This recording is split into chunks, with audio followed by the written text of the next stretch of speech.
181 will come from Kanchibia Member of Parliament, Mr. Sunday Chanda, and he's directing his question to the Minister of Energy. He wants to find out when electrification of the secondary schools in Kanchibia parliamentary constituency will commence to facilitate the learning of information and communication technology subjects, and in B, what has caused the delay in commencing the project.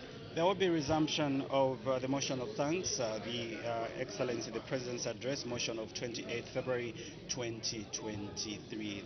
As you can see on your screens, that's Mr. Speaker making way to the chamber, and that signifies the commencement of today's business. Keep watching Parliament Television. Honorable members of Parliament, Mr. Speaker.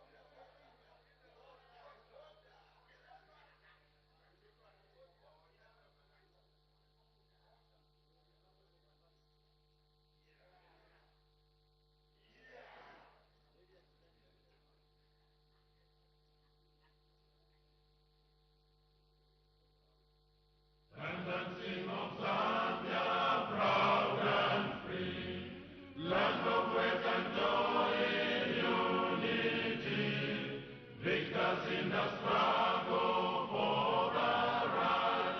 We want freedom's fight for one, strong and free. Africa is our own motherland, fashioned with and blessed by those who blend.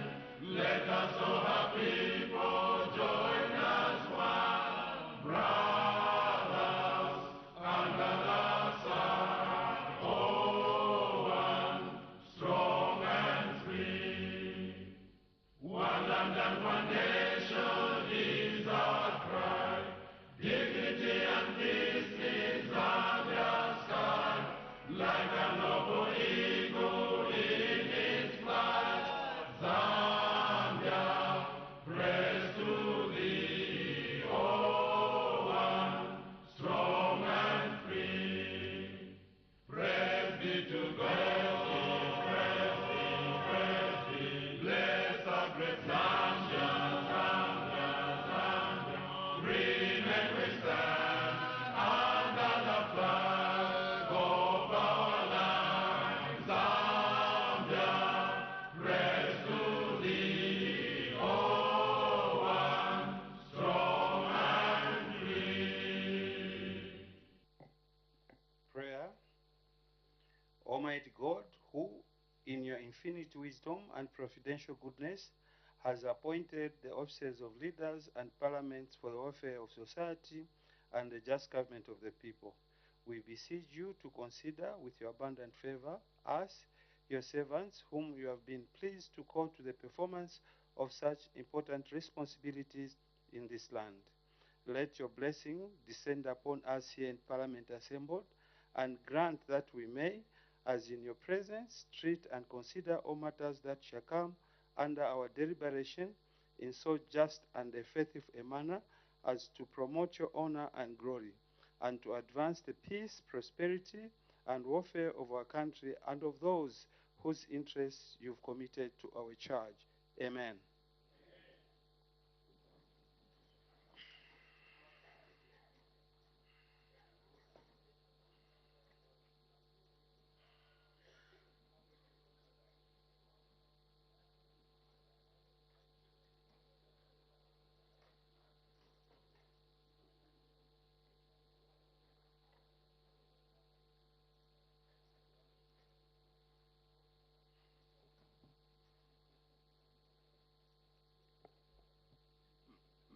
Matters of urgent public importance.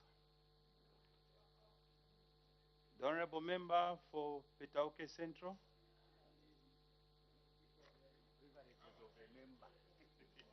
Thank you, Mr. Speaker, and welcome. For giving the good people of Petauke this opportunity to raise a matter of urgent public importance, Mr. Speaker. Mr. Speaker, the good people of Petauke, for Kalito, Chimate, Stambuli, there is an outbreak of typhoid, Mr. Speaker. Mr. Speaker, the matter is directed to the Minister of Water. Mr. Speaker, is the Minister of Water in order, sitting there, wherever he is, sitting there while the good people of Petauke, specifically in Kalito, Chimate, Stambuli, suffering and being affected with typhoid, and some of them, you know, typhoid, it usually raises the temperature. And right now, we don't know what we can even do, Mr. Speaker. And we are scared what will follow next. We are asking for your indulgence, Mr. Speaker. I thank you.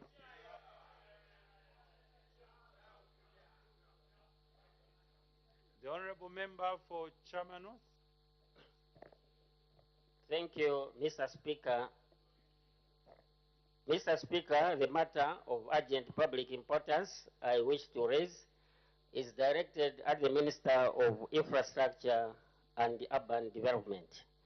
Mr. Speaker, the Zambian government recently signed a contract for the construction, maintenance, and operation of the Lusaka-Ndola dual carriage with the Macro Ocean Investment Consortium at the cost of $577 million under the public-private partnership model. But, Mr. Speaker, this particular project has generated a lot of public interest, and actually it has been described as a historic landmark achievement by some commentators, and as such, I think it is important that this particular project should be open to public scrutiny, especially that public resources from NAPSA and workers' compensation are going to be utilized. And more importantly, Mr. Speaker, that yesterday you saw that a lot of members were interested to debate on this particular matter when the minister was answering the question from the MP for Wacha.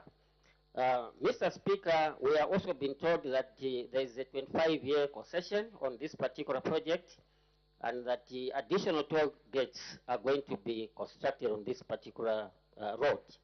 Mr. Speaker, I think in the past we had similar, although not for PPP, where ZESCO signed a power supply agreement with CEC, which happened not to have been in the interest of the nation. Mr. Speaker, I think it is important that the Minister of Infrastructure should come to this August House and update the members of Parliament and also the nation the full details of this particular project. I seek your indulgence, Mr. Speaker.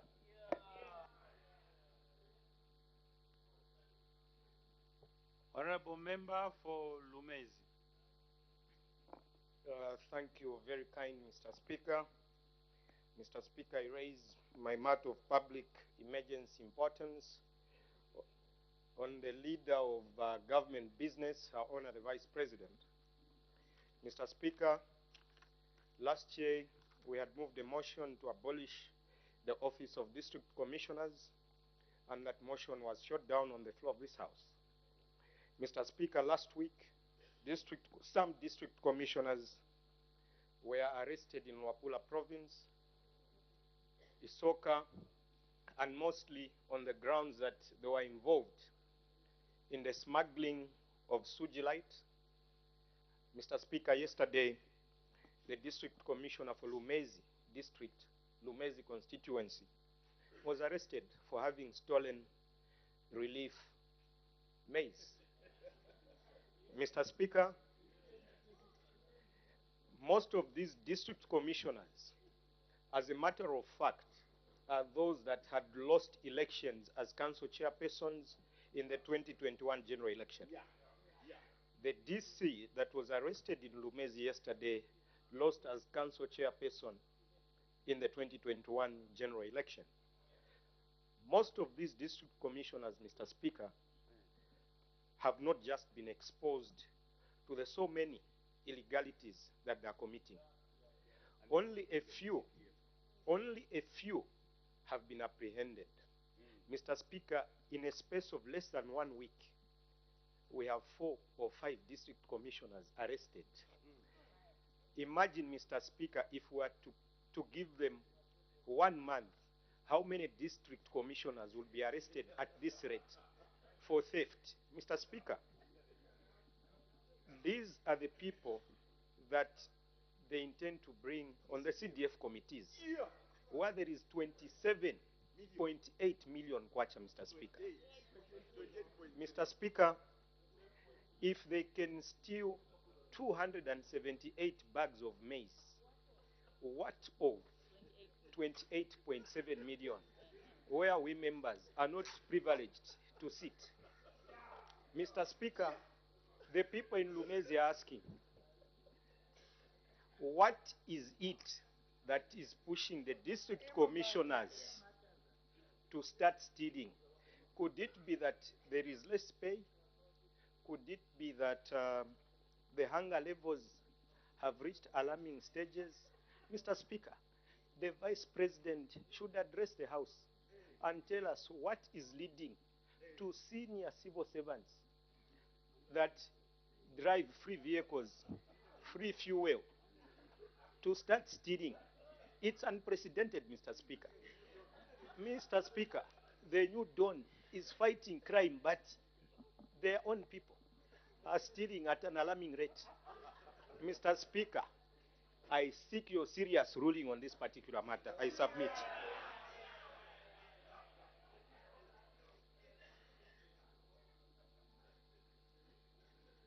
Honorable Member for Sesheke.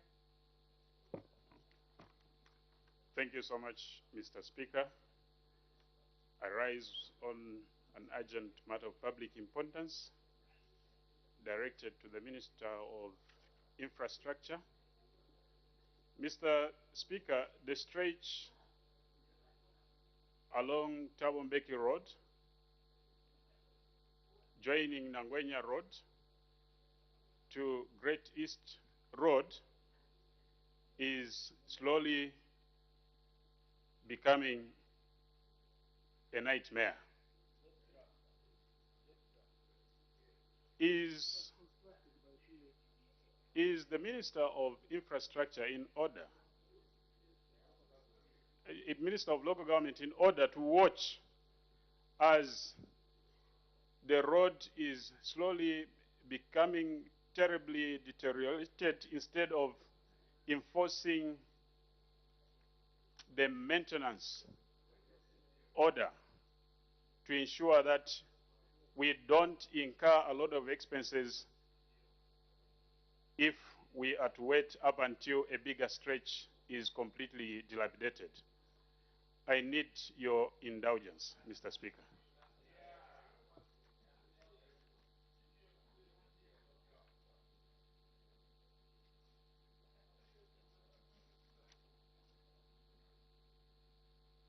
The Honorable Member from Pika. Thank you, Mr. Speaker, for according me this opportunity to rise on a matter of urgent public importance pursuant to Standing Order number 134. Mr. Speaker, due to the late delivery of farming inputs in the previous farming season, my matter of urgent public importance is directed at Our Honor the Vice President. Mr. Speaker, due to the late delivery of farming inputs in the previous farming season, most parts of Mchinga province are experiencing serious hunger, including my constituents, which also has issues of human-animal conflict. I acknowledge the fact that government has made efforts in terms of addressing the status quo, and a few bags of relief maize has been delivered to parts like Nawaria, Mukungule and Mutamba.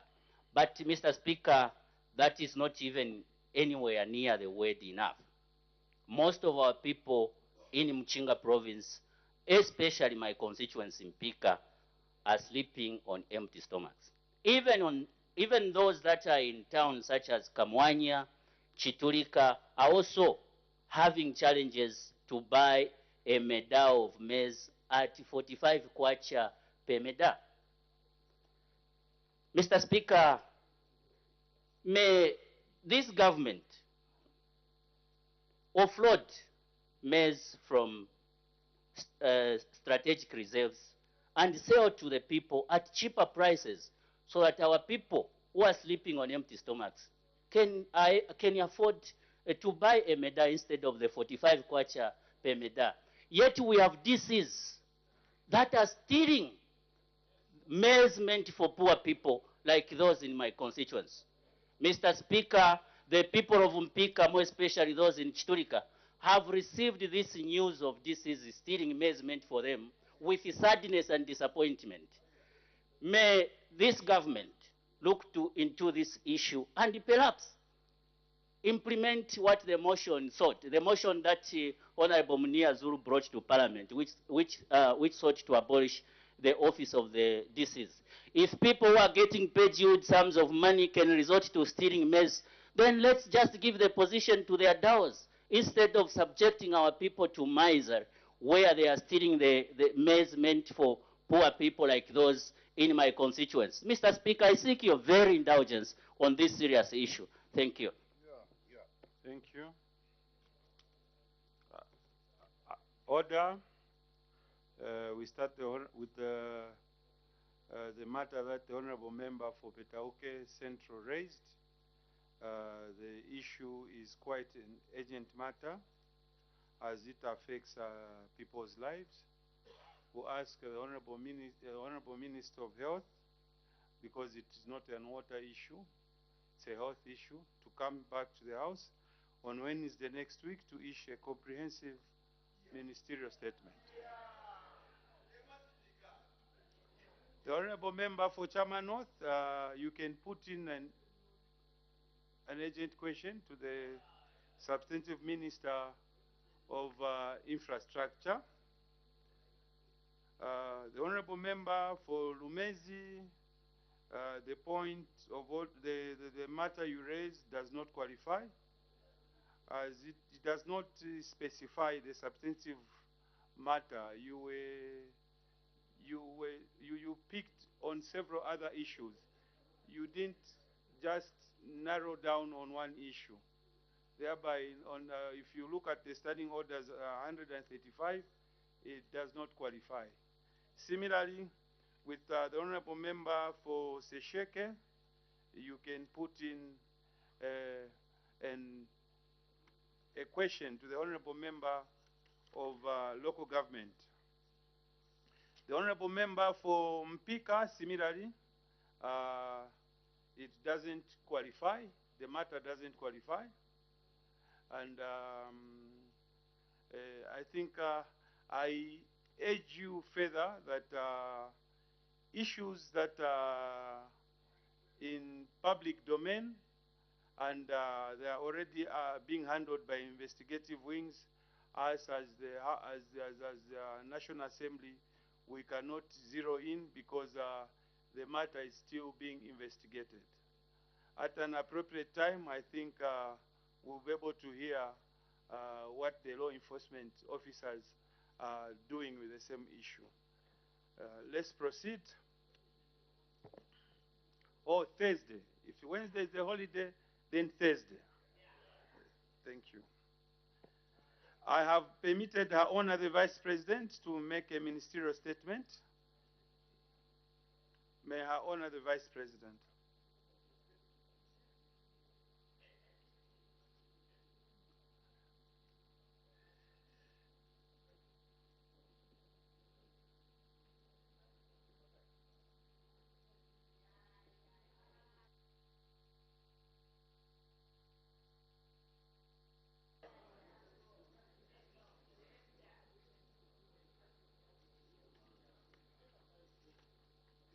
Let's avoid running comments. The country wants to hear what the Vice President wants to say.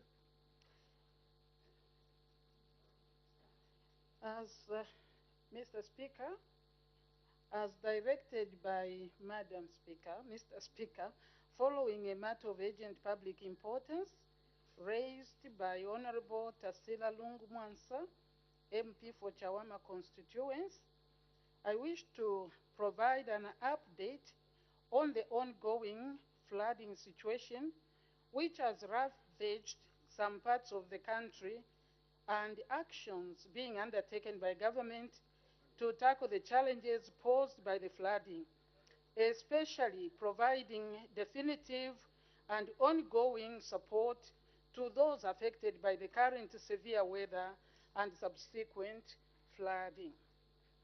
Mr. Speaker, the Disaster Management and Mitigation Unit, DMMU, in my office, in collaboration with other stakeholders, prepares the National Contingency Plan in October each year.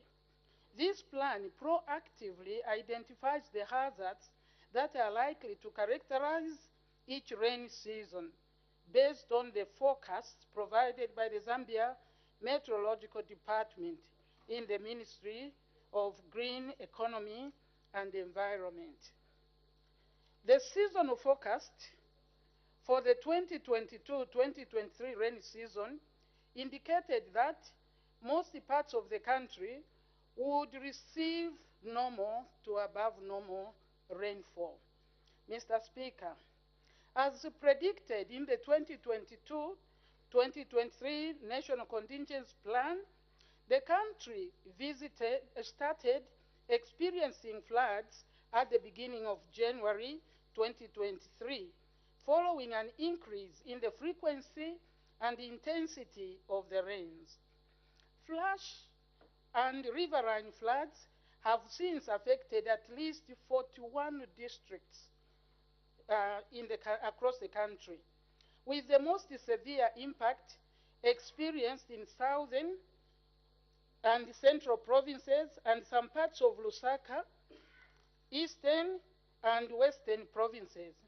Mr. Speaker, floods have occasioned an immense trail of devastation, damaging critical infrastructure such as roads and crossing points, submerging dwelling houses, with some houses collapsing, while also submerging crop fields, disruption of livelihoods, damage to property, displacement of humans and animals, loss of livestock, and combined loss of 8 human lives, 1 in Sinazongwe, 4 in Mushindamo district, and 3 in Lusaka.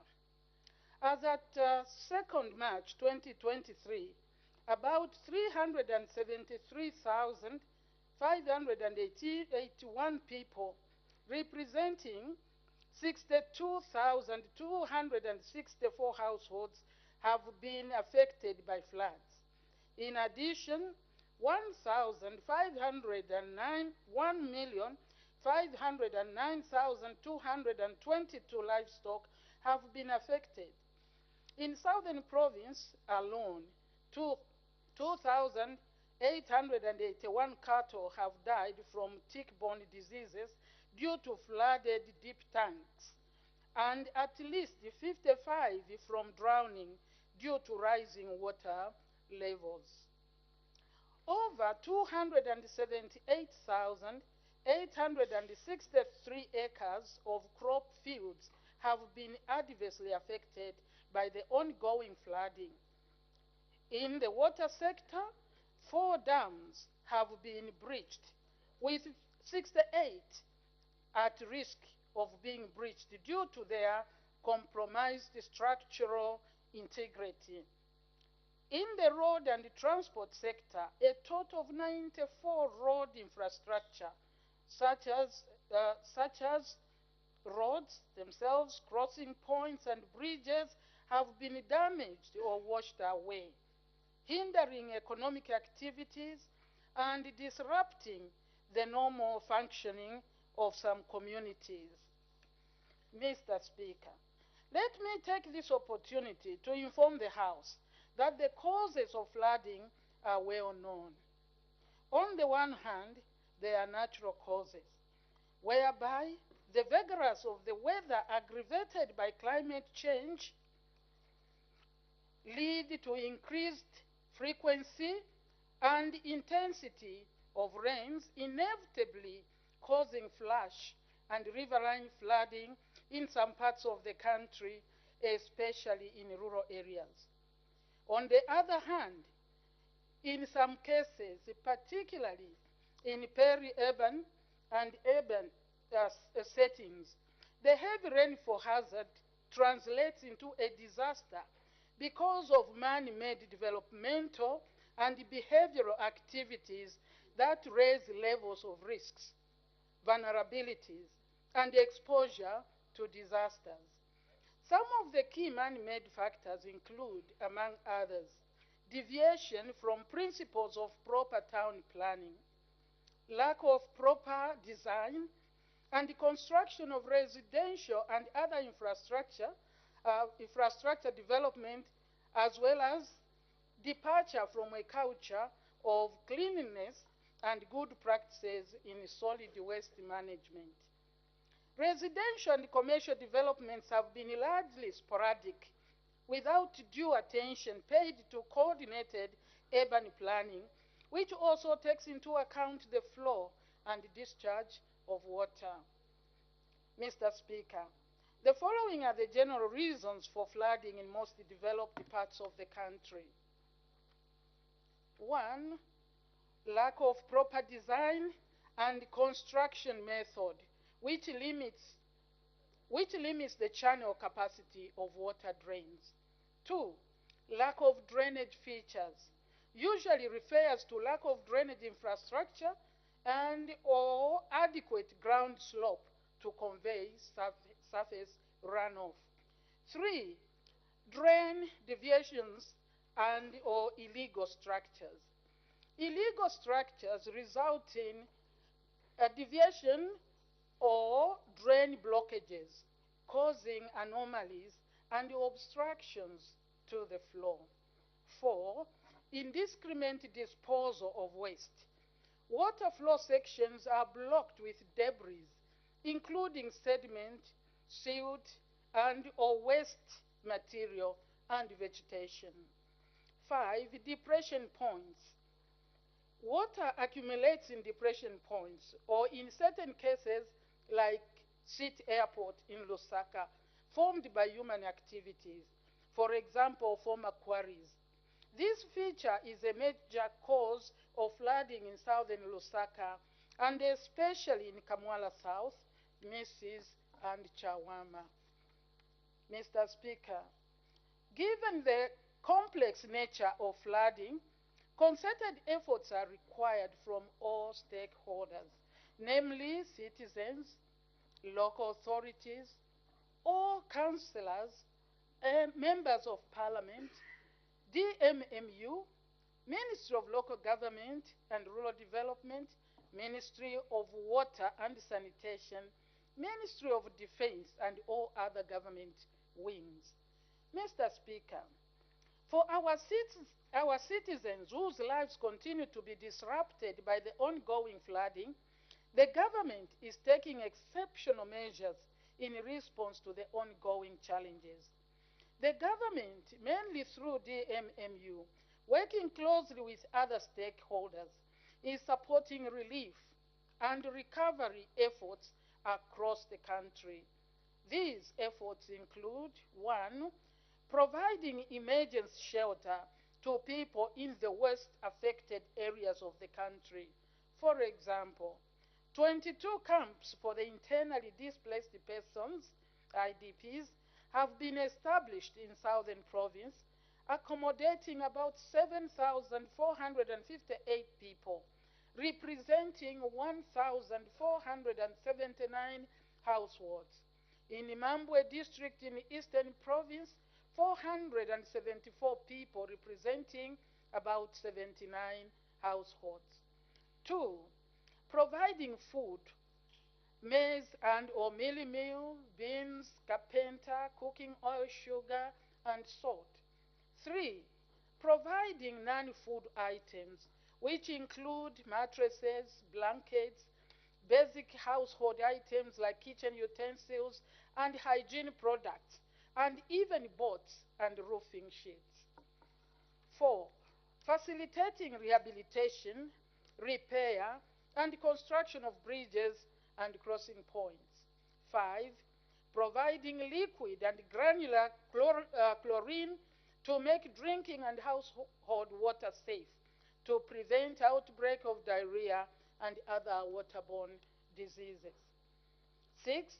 Clearing and creating canals and drainages to deflood certain areas to enable smooth flow of water. In terms of sectoral cluster disaggregation, the data indicates the following. 1. In food security, 203,904 people are in need of immediate food relief, and the government through DMMU is currently providing the required food. 2. In water sanitation and hygiene, WASH, 160,070 people are currently in need of immediate support. The government is providing drinking and household water as well as hygiene products. For shelter, as already indicated, 7,458 people have been accommodated in temporary camps around the country, but an additional 1,536 people reported to have been displaced are reintegrated into their communities. 4. In terms of education, 3,444 people are unable to access school in some flooded areas across the country. Mr. Speaker, may I reiterate that the problem of urban flooding is structural in nature and requires concerted efforts among stakeholders, including the citizens. Therefore, the New Dawn government will take proactive measures to ensure that functional outflow storm drains are in place, reinforce development control, especially in urban areas, and the indiscriminate disposal of garbage is curbed.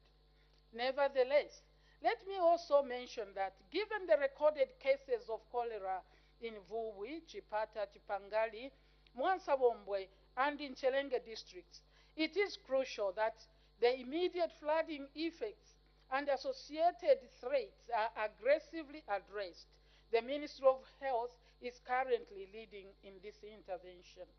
Mr. Speaker, allow me to take this opportunity to also inform members of this House and the general public that the SADC Climate Services Center had issued an alert on the tropical cyclone Freddy, which was reported to likely induce heavy to extreme rainfall resulting in floods in most SADC countries, including Zambia.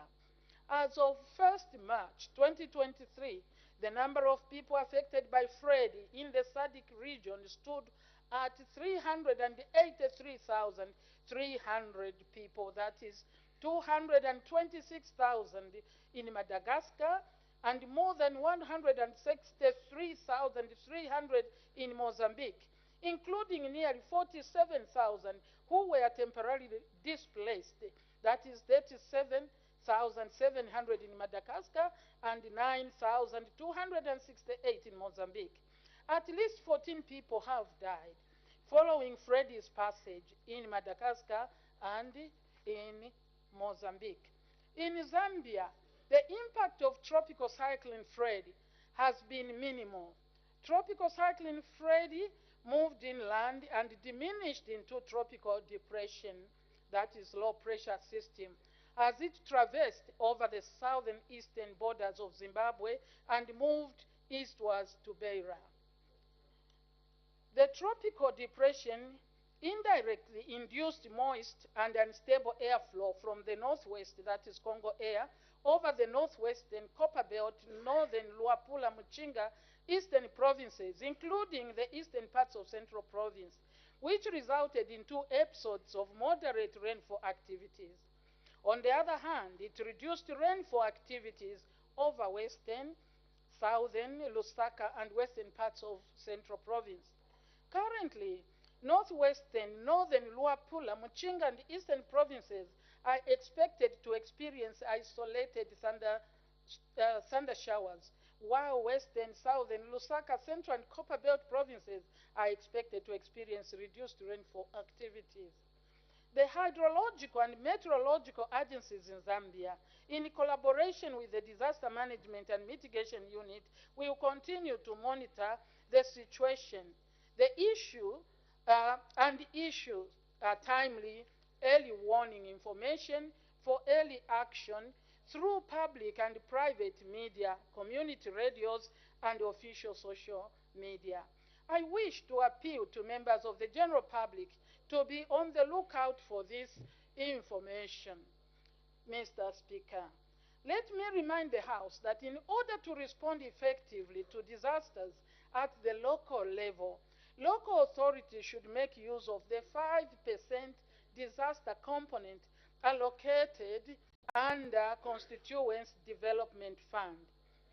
This allocation should go towards the provision of relief and humanitarian support to the affected areas in consultation with the Disaster Management and Mitigation Unit, which are found in all the provinces and in some districts. I therefore wish to urge all members of Parliament to take keen interest in the fund for effective management and mitigation of disasters in their constituencies. I also wish to appeal to members of this House and the general public to join the efforts of this government, led by His Excellency the President, Mr. Hakainde Hichilema, targeted at building community resilience and adaptation to climate-related hazards. Mr. Speaker, through this august House, I wish to call upon the private sector to hold hands with the government to support government efforts in mitigating the effects of the disasters, including building back better. Mr. Speaker, disaster management is everyone's responsibility. Thank you, sir. Thank you, Her Honor. I'll use my discretion and add 12 minutes. Thank you. Honorable members are free to ask questions on points of clarification on the matter or the ministerial statement given by Her Honor the Vice President. The Leader of Opposition.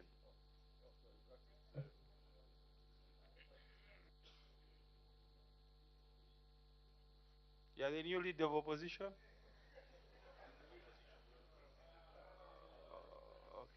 Okay. The Opposition Whip.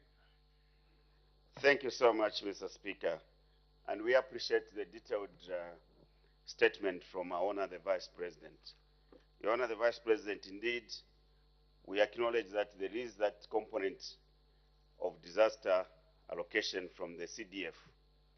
But the situation in the Chawama constituency, which made the Honorable Member of Parliament there to raise the matter of urgent public importance, is a huge challenge that cannot be handled using that small component of CDF. May we know from you, Your Honor the Vice President, how many households and families are affected in Chawama constituency, and how many families have been evacuated by the Disaster Management and Mitigation Unit from those flooded areas where houses have submerged? I thank you, Mr. Speaker. Thank you.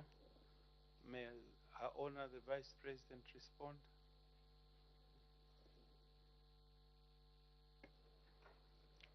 Thank you. Thank you, Mr. Speaker, and I would like to thank the Honorable Member for that question, particularly about Chawama, where the question came from. Indeed, it is bigger than 5%. And I hope the statement I've made, Mr. Speaker, did not imply to people that there will be no other way of dealing with disasters in the different constituencies other than the 5%. That is not what it means. This is a starting point. The 5% is something you can use in the immediate when something happens. But government, through DMMU, is right on point. We are aware that in Chaiwama there are areas, like I referred to in the statement, where the houses have been built in depressed areas, and therefore the water cannot flow. We have been, in my statement, I think I've talked of creating canals. I think the honorable member is aware that we are trying to create canal, although the issue is something that has gone on for a long time. But we will not just sit. We are trying under emergence to create canals so that water can be drained into, is it Kalushabwalia, drainage. That is what we are trying to do. This we are also trying to do in Kanyama. And other than that, the Honorable has talked of what are we doing to those that are in flooded areas where the water is locked. And I must mention, for example, also, before I respond to that, because you may just be interested, that in Kamwala, is it Kamwala South, the water is actually coming from the ground. It is not even the water that is coming that is the issue. But we are trying to pump out where we can. We are creating canals where we can. But the people that are flooded, we are in the process of lifting them there. We have a plan to take them from there. We are looking at also the security of even the infrastructure after the people move. So we are working together to see that the people who are affected can be taken to other places. Except this time, the intention of government, I can reveal to this August House, is not to take people to one big group and keep them there, but to allow them to find alternative accommodation, so that government can help to pay the rentals for the time before, if they need to come back. If not, we definitely have to help them find permanent places. I think under DMMU, we have said, let us not go through perennial issues, year in, year out. Let us together. There are areas, like somebody was talking of human-animal conflict, which is perennial, and the riverine areas where flooding is perennial. I think we have to find it together with the people on your left, sir, to find permanent solutions for our people. So we are looking at how, after we have moved them, the rains may be as heavy the next season. Again, we lift them. So we are looking at what is the permanent solution. Maybe we can help them, reallocate them permanently. These are the things that are on the drawing board. But for now, we are sure we have the resources now available to lift the people from where they are completely flooded to go to areas where they can stay there, paid for by government. Of course, it will be negotiated. This is what we are doing now. Thank you, sir. The Honorable Member for Kawata. Thank you, Mr. Speaker, for the opportunity given to the people of Kawata to ask a follow-up question. Your Honor, the Vice President, I want to first of all thank you for the hard work that you have shown through your office of the DMMU in Kawata constituency, especially Kamara South and other areas in Libala. Also, the ZNS that have been on hand to give help, including Lusaka City Council.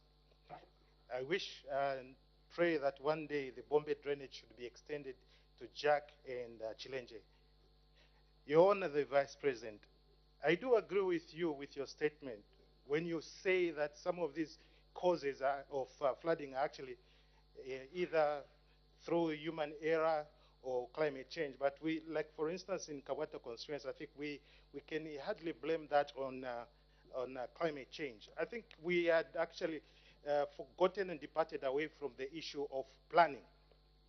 Lusaka City Council, they had allowed cadres actually to take up the space of planning. Your Honor, the Vice President, there are some properties that we have identified in Kawata constituency that are actually sitting on the waterways, others on the road reserve. Is your government, which is also my government,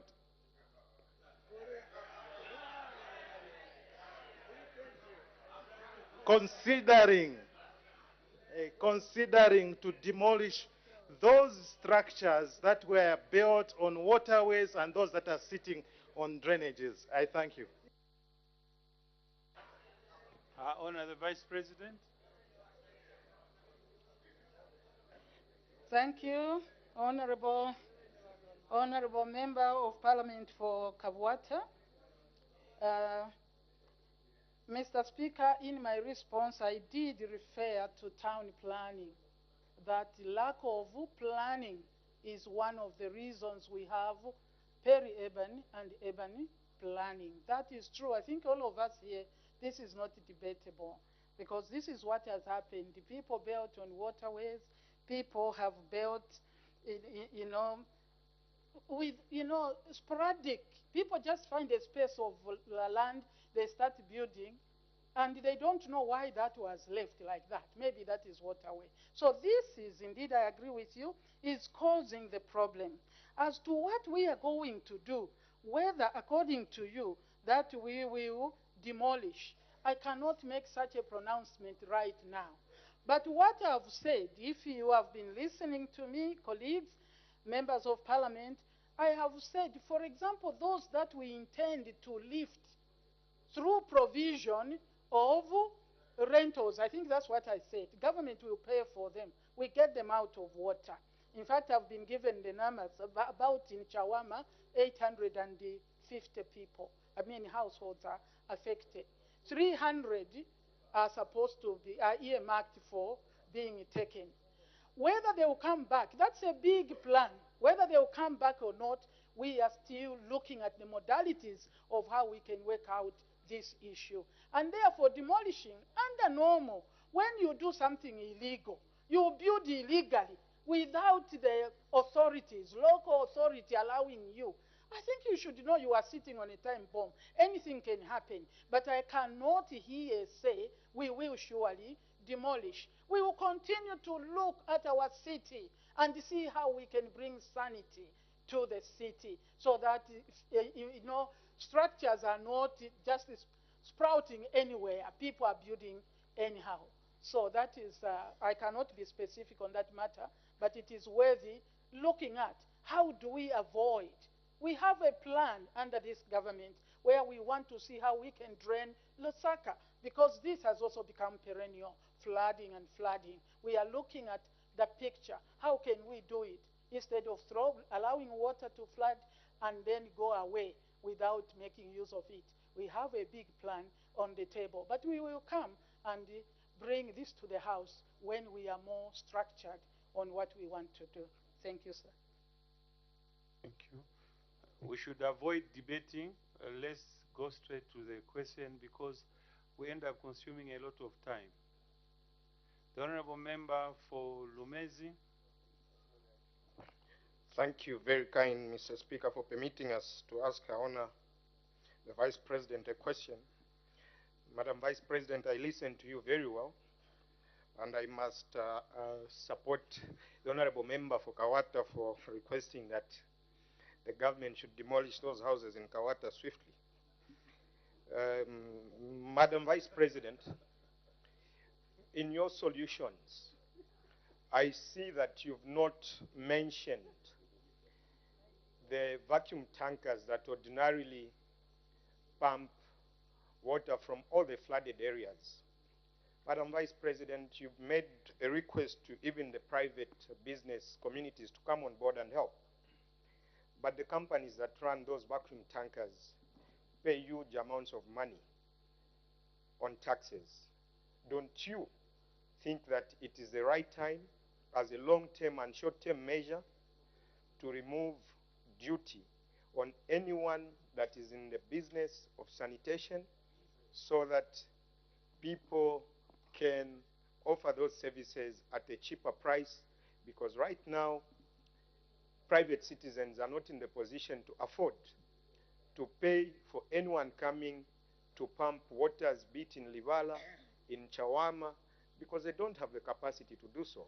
Are you considering to remove excise duty on vacuum tankers? I thank you, Mr. Speaker. Her Honor, the Vice President. Thank you very much. I appreciate the question, except I will not completely, I think I've given the position. I cannot stand here and say, yes, we are going to demolish. And knowing some members here, when they speak, sir, when that happens, they will be the first ones to stand and say, where you have made the people suffer. We will not listen to that malicious, sorry, I think it is malicious advice. Yes, we will do what we need to do for the people, because at the end of the day, we must always look after the people. In resolving a problem, we should not create another problem. So I do understand. Now, the honorable member is responding to my call for support. That to the honorable member, the solution is to remove excise duty on the vacuum tankers. I think then we are not thinking together. This is an appeal.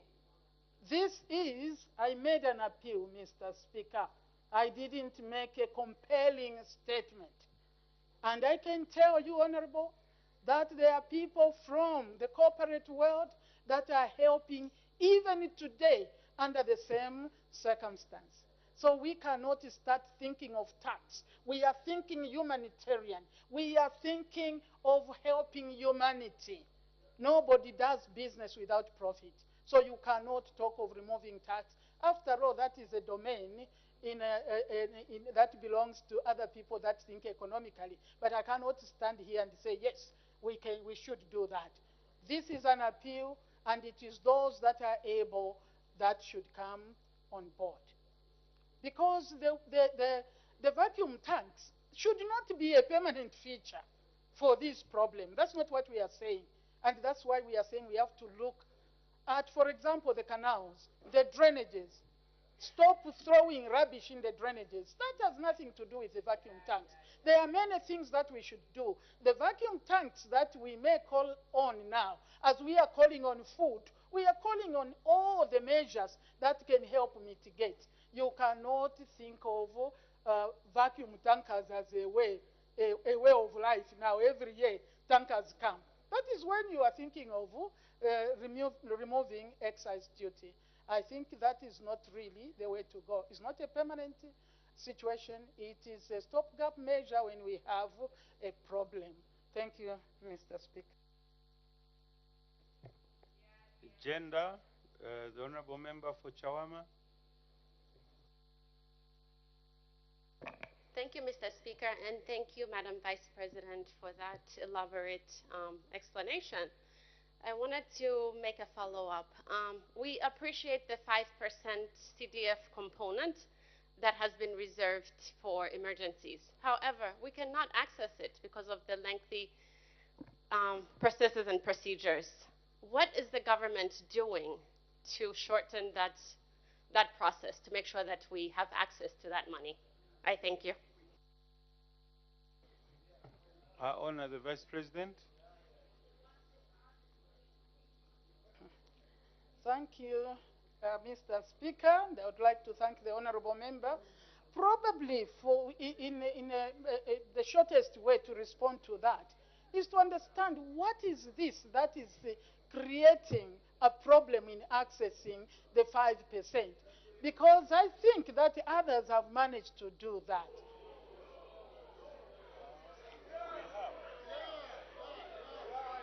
You have, eh?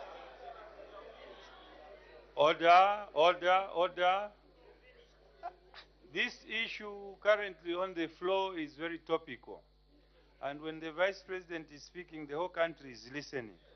So let's be attentive and accord her the necessary tranquility she deserves, and the House as well. Order. May Her Honor continue. Thank you, Mr. Speaker.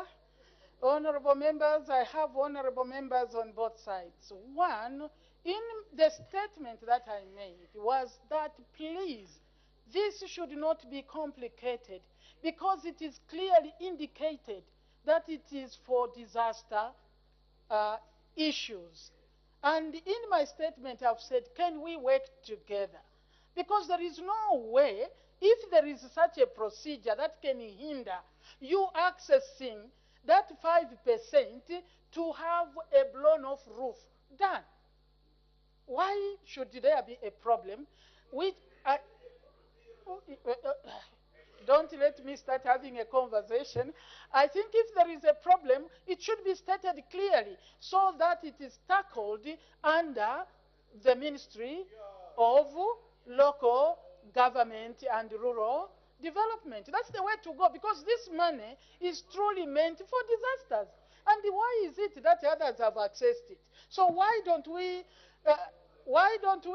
network and hear how he has accessed it and Chawama has not, so that we understand. The money is sitting with you. It does not come as an isolated component. This is where you have to understand. The 5% does not come. Now we have sent 5%. It's you to determine the 5% and access that 5%, use it on a disaster. But if there are issues, I'm sure we are ready from this side for us to sit down and say, why, under this disastrous situation, are we or are people failing to access? We need to understand the detail that is making the honorable members fail to access the 5%. Thank you, sir. Thank you. We are balancing. The honorable member for Pemba.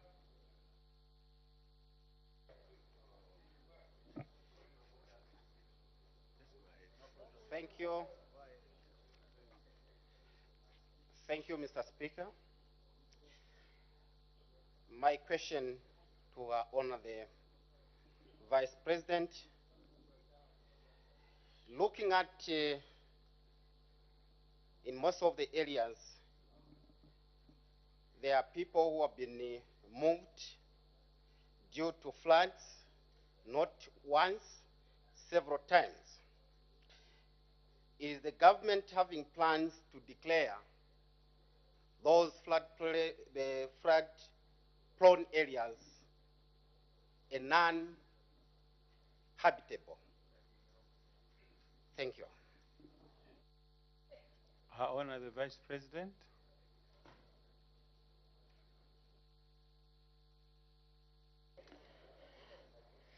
Thank you very much, Honorable Member for Pemba, for that some people have been moved from flooded areas several times. I hope I do understand that that means people are moved and they go back. That is the implication. When people are moved, they choose to deliberately go back.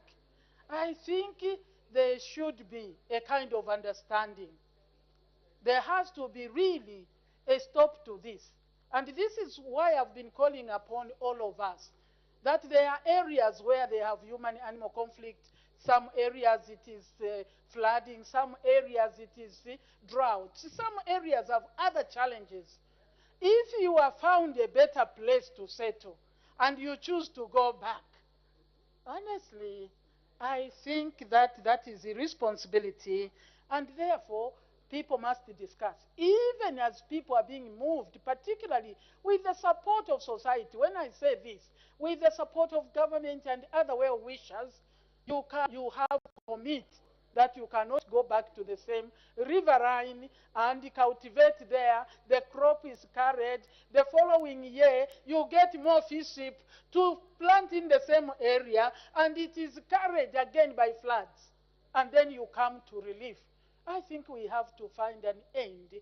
One way is to engage with those communities so that we can agree. And when people move, they move and cannot go back to the same area and be affected in exactly the same way. Thank you. The Honorable Member for Water. Thank you very much, Madam Speaker, and thank you so much for the opportunity. Madam Vice President, thank you so much for the statement. Madam Vice President, you stated that the immediate interventions government is providing foodstuffs, non-foodstuffs, and also responding, repairing some of the damaged bridges. Would want to know how much has been set aside, and so far on those activities that you have mentioned, how much has been spent? Thank you very much, Mr. Speaker.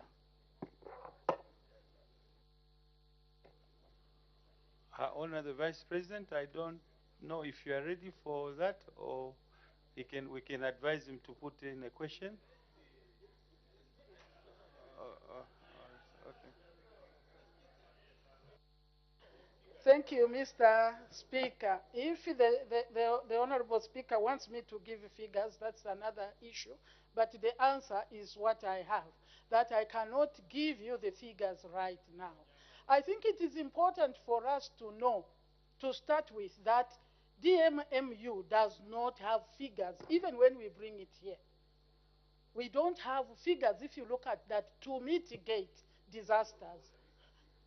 To mitigate disasters. Can I go on? There is no figure. So where do we therefore get resources that we use? This generally comes from contingent. It's not something you are going to see.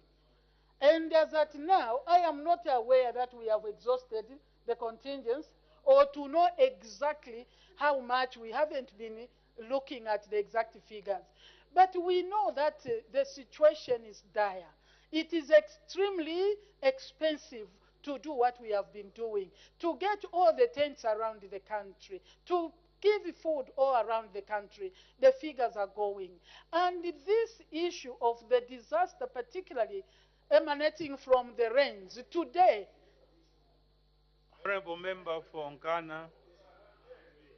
Honorable Member for Nkana. Let's conduct ourselves in an honorable manner. Have you finished, Her Honor? Order. Let Her Honor finish her response.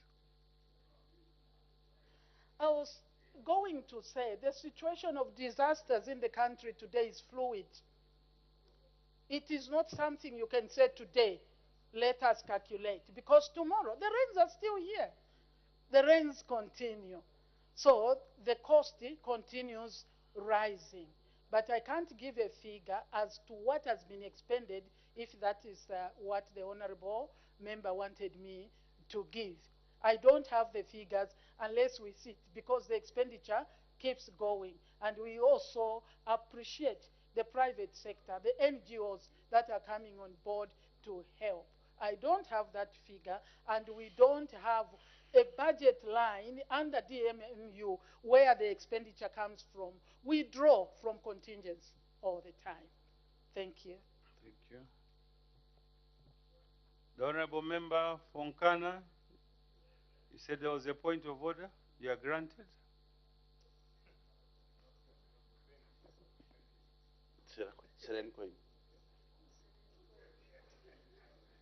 Mr. Speaker, Standing Order 65 speaks to being factual when we are talking about or presenting issues in this House. The Vice President, in referring to the 5% that has been provided for in the CDF, acquaints us or refers us or alleges that we must utilize that in attending to issues of disasters that happens in our constituencies. And she insinuates that the Ministry of Local Government is there to attend to these problems when we intimated that this issue is not working. Is the Vice President in order, Mr. Speaker, to state that there is a Minister of Local Government or the Ministry of Local Government, which ministry has failed to attend to issues of disaster using that same 5% contingent. In my constituency, there's a blown-off roof as old as December that has not seen any life since we applied for that contingent.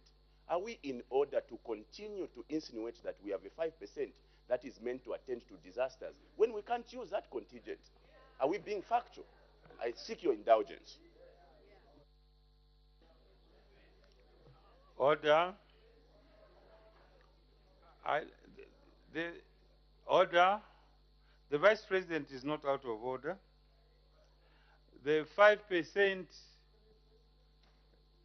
contingents that we are supposed to use for emergencies is stipulated in the clauses. Order, I want to guide. I'm a member of parliament as well as for Luangeni constituency. I had a problem with the mortuary. We wrote to Honorable Maseo, Minister of Health, that we needed to buy some fridges because the fridges were absolute. She responded that we can take advantage of the 5%. We did, we applied. They advertised. The would-be contractors bidded. As we are talking right now, the projects have been, the list has been brought to the Ministry of Local Government, awaiting approval. So I think the 5% is there. It's case to case. So the Vice President is not out of order. Let's order. Don't debate while you are seated. Let's make progress. Question for oral answer under Standing Order 76. The Honorable Member for Kafinsa.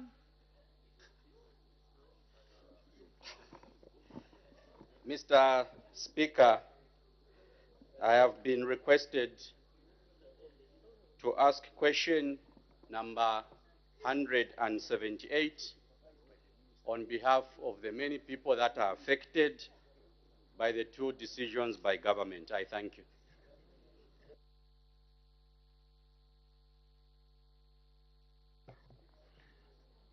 The Honorable Minister of Finance and National Planning.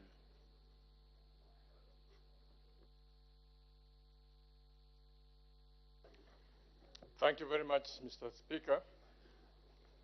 And I want to thank the person who placed the questions before this House. There are two parts to the question. In A, whether the government is aware that the increase in the statutory reserve ratio and monetary policy rate by the Bank of Zambia on Monday, 13th February 2023, has adversely affected the economy due to reduced liquidity and increase in loan repayments amounts. And under B, if so, what urgent measures are being taken to cushion the impact of decisions on the general citizenry? The answers are as follows, Mr. Speaker. Let me start by talking about monetary policy and the role of the Bank of Zambia. In discussing the recent increase in the statutory reserve ratio, it is important to first state and understand the role of the Bank of Zambia, BOZ. The Constitution of Zambia, as well as the Bank of Zambia Act number 22 of 2022, which was passed just last year by this House, provides that the Bank of Zambia should focus on price stability and financial stability as their key mandates. Indeed, in the Bank of Zambia Act of 2022, emphasis is on the primacy of the price stability mandate. I wish to inform the House that by price stability, we simply mean that the overall level of prices should increase at a moderate pace over time. And by financial system stability, we mean that the financial sector institutions should be able to carry out their functions of looking after savings of individuals and providing credit for those business and households looking to invest in the economy. The legislative framework under which the Bank of Zambia operates also enhanced autonomy on the institution, so that Bank of Zambia is able to make decisions without undue influence from the vagaries of political cycle, especially during times of elections. Mr. Speaker, the framework we have adopted in Zambia is that the Minister of Finance and National Planning provides the inflation target to Bank of Zambia, which is currently to ensure that inflation is within the 6 to 8% band by the end of the year. Bank of Zambia then uses the instruments at its disposal to achieve the target. From 2012, when Bank of Zambia adopted a new policy framework, the key tool has been the adjustment of the monetary policy rate, MPR, to signal changes in monetary policy. In fact, most countries in sub-Saharan Africa have adopted this framework of using a policy rate rather than directly targeting money supply, or more precisely, high-powered money or reserve money, which consists of cash outside the banking system, as well as commercial bank deposits held with Bank of Zambia. Madam Speaker, other countries that use the policy rate framework include South Africa, Uganda, Kenya, Nigeria, amongst others. However, for this framework to work very well, it requires a mature or well-developed financial sector, which is not usually the case for developing countries. It is for this reason that the monetary policy tools for our economies still include the use from time to time of the direct influence of monetary aggregates through adjustments in the statutory reserve ratios, for example. What is the statutory reserve ratio? The statutory reserve ratio is a percentage of commercial banks' deposits that banks are obligated to hold in their statutory reserve accounts at the Bank of Zambia. This percentage is applicable on kwacha and foreign currency deposits placed with commercial banks by the general public, government and non-residents. The statutory reserve ratio in Zambia is 11.5%, following the upward adjustment of 2.5% that was effected on February 13, 2023. Why is it necessary to make adjustments to the statutory reserve ratio? Statutory reserve ratio are an important tool for central banks to use and manage and control liquidity in the economy, as well as money supply and the cost of credit. Since commercial banks' loans are generated from deposits, which ultimately influence money supply and interest rates, imposing reserve ratio requirements affects funds available to banks to provide loans and ultimately assist central banks control inflation. In this regard, Bank of Zambia adjusts the statutory reserve ratio upwards to reduce the available loanable funds and downwards to increase loanable funds.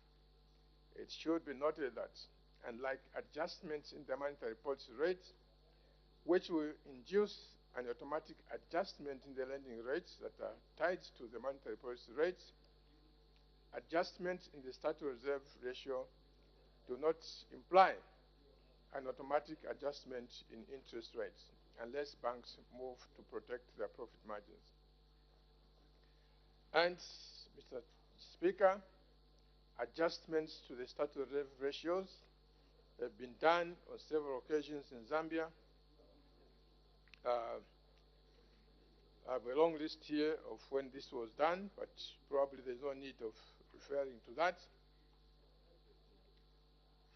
Other countries have used the statutory reserve ratio for the following reasons. One, macroprudential, to ensure banks hold a certain amount of liquidity as a buffer should depositors wish to withdraw their funds.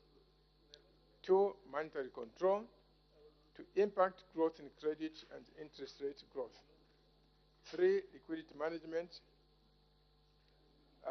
This can help central banks to sterilize excess liquidity. Reserve requirements, differentiated by currency, have also been used to reduce the dollarization of the financial system. And five, reserve requirements have also been used as a capital management tool to control a surge in foreign capital inflows.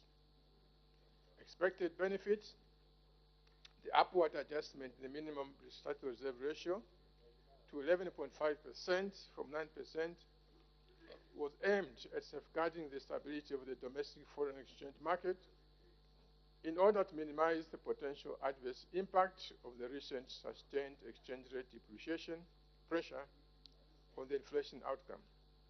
It is envisaged that by effectively managing the commercial bank's available loanable funds, Bank of Zambia would be able to constrain demand for foreign exchange, which ultimately should result in reduced volatility in the exchange rate. The resulting stability in the exchange rate is critical in retaining macroeconomic stability. 7, dealing with the negative effects, if any. Mr. Speaker, there is recognition that the action by the Bank of Zambia to raise the minimum statutory reserve ratio has inherent risks such as negatively impacting credit extension to the broader economy through increased borrowing costs. However, safeguarding the foreign exchange market in light of the increased volatility in the exchange rate has far-reaching social and economic benefits, which outweighs the perceived risk in the economy. Mr. Speaker, in addition, Bank of Zambia is working on other measures to support credit provision, especially to SMEs, through establishment of a credit guarantee scheme that should enable financial institutions to lower the cost of credit to SMEs. Mr. Speaker, I wish to thank you.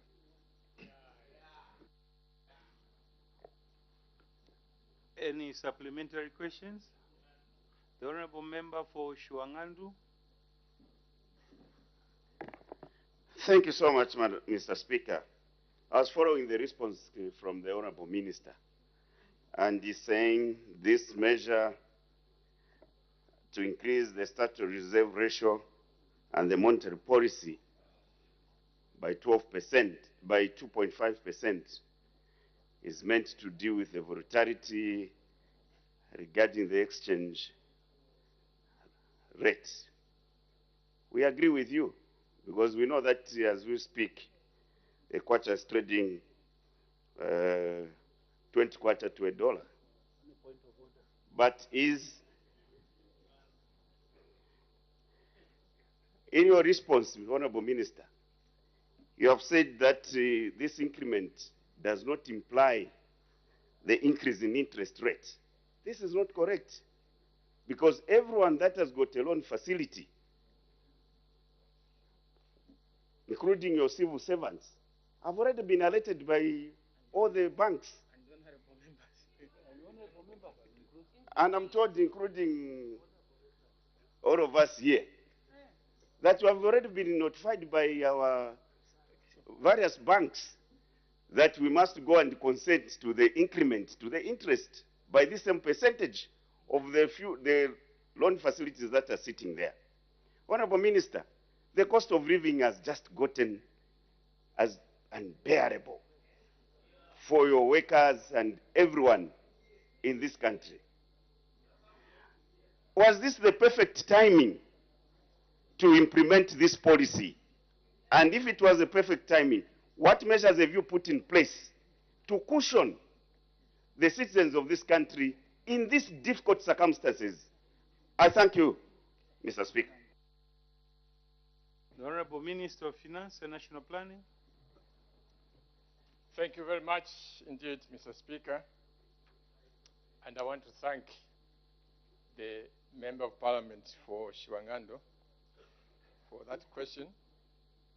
And indeed, the measure has been put in place because the exchange rate is depreciating at a rate that we don't like. The reason why this exchange rate is depreciating fast is because of the excessive debt that the PF government left in place.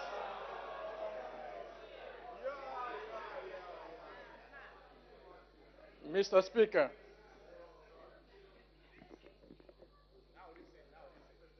Mr. Speaker,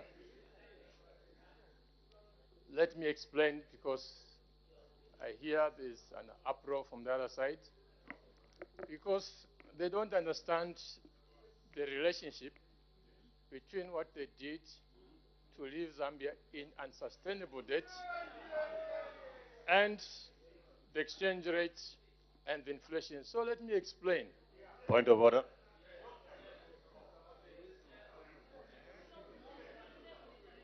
There's a point of order. Mr. Speaker. Honorable Minister, there's a point of order. Thank you very much, Mr. Speaker, for this point of order. Mr. Speaker, when Comrade Tumbeko Msokotwane, now Finance Minister. There are no comrades here. Withdraw the word. That's how I relate to them. Anyway, Honorable Msokotwane, we relate as comrades, but since you have guided. Honorable Msokotwane. Honorable Member, withdraw the word comrade. I've withdrawn the word comrade. When he was campaigning, was in opposition, they campaigned on the basis that PF had borrowed, and that they had solutions to the economy, that they had solutions to the indebtedness of the country, and that they were going to fix this economy. Mr. Speaker, when they were making promises that the dollar rate, the exchange rate, will go down within hours of assuming office, it was with information that this country was indebted. Is the Honorable Minister in order to today turn around and pretend that they took over this government without knowing how indebted this country was? Mr. Speaker, is the Honorable Minister of Finance informing the Zambian people today that he has just realized that the assignment they signed for is actually bigger than they can handle today? Is he what is confirming to this country that they can't handle this economy anymore? I thank you, Mr. Speaker. Order. I think the minister is not out of order because to start with, you didn't cite. For a point of order to be admissible, you have to cite and it has to correlate with what you are saying. So you didn't cite the bridge. So your point, the minister is not out of order. May the Honorable Minister continue. Thank you very much, Mr. Speaker. The assignments, we are more than capable to deal with it. So just listen patiently, carefully, so that I explain to you how we are dealing with the assignments. Mr. Speaker, I said that the current exchange rate problem is directly linked to the excessive debt. And I'll come back to the issue of how we are dealing with the debt. So, when we got into office, we were very methodical about it, getting to the debt. Mr. Speaker, we managed to secure we managed to secure assistance from the IMF, which the colleagues failed. Which the colleagues failed in 6 years. Mr. Speaker, on top of that, we managed to engage the creditors to negotiate with them. They gave us official support. The official support they gave to us, which the PF government failed to achieve. Mr. Speaker, we are now at the verge of concluding the specific restructuring of the debt. We are on the verge of that. We are discussing that. But we are not yet there because of the debt that we left behind. So, Mr. Speaker, let me explain what is happening. The people who buy treasury bills in Zambia,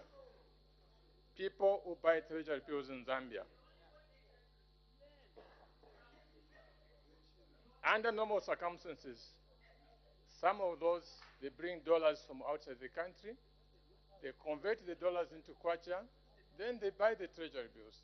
That's what happens, if you didn't know. Then others, when the treasury bonds mature, they take out the money. Roughly on balance, it is always even. So on balance, it is always even. Money coming in to buy treasury bills and money going out, roughly even. But now, because of the uncertainty regarding the fact that we have not yet concluded, those who are bringing money in the country, they are a little bit hesitant. Okay? They are a little bit hesitant. But as I said, we are working very hard to make sure that this indebtedness that PF left behind us, we are going to solve it. So the exchange rate that we are trying to solve by raising the statutory reserve ratio, we are doing that because this is a problem that PF left behind. And they failed to do anything about it, Mr. Speaker. They failed to do anything about it. So we are solving the problem that they left behind. Mr. Speaker, let's not forget one other thing. The instability that we are seeing in the exchange rate today, Mr. Speaker, is not anything new because it has happened in the past. You remember how the exchange rate under PF rose from 5 to 24. But the more interesting point is this, Mr. Speaker. They are saying, why are you raising the statutory reserve ratios and denying people money? Now, let me give you a catalog of what they did themselves when they were in power to try to stabilize the exchange rate.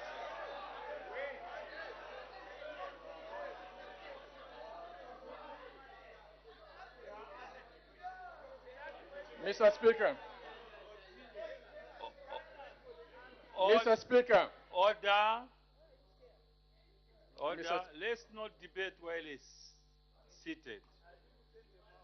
Mr. Speaker. Some of you want point of order. It's difficult for me to grant one to you because while as the minister is addressing or is addressing your concerns as regards to your questions, you are busy interrupting. So it's difficult. You want to make my job difficult. Thank you very much, Mr. Speaker. They are saying, why are you raising the statutory reserve? You are bad people. UPN, you are bad people. Now listen to this, Mr. Speaker. 5th November 2011, when PF was in government, they raised the statutory reserve ratio from 5%. In January 2013, they increased the statutory reserve ratio to 8%. In 2014, they increased the statutory reserve ratio to 14%. In April 2015, they increased to 18%. So, Madam Speaker, if they themselves find it right to raise the status reserve ratio, why are they today surprised when this government also raises the status reserve ratio? This is lack of sincerity. I thank you, Mr. Speaker. There's a point of order by the Honorable Member for Kawambwa.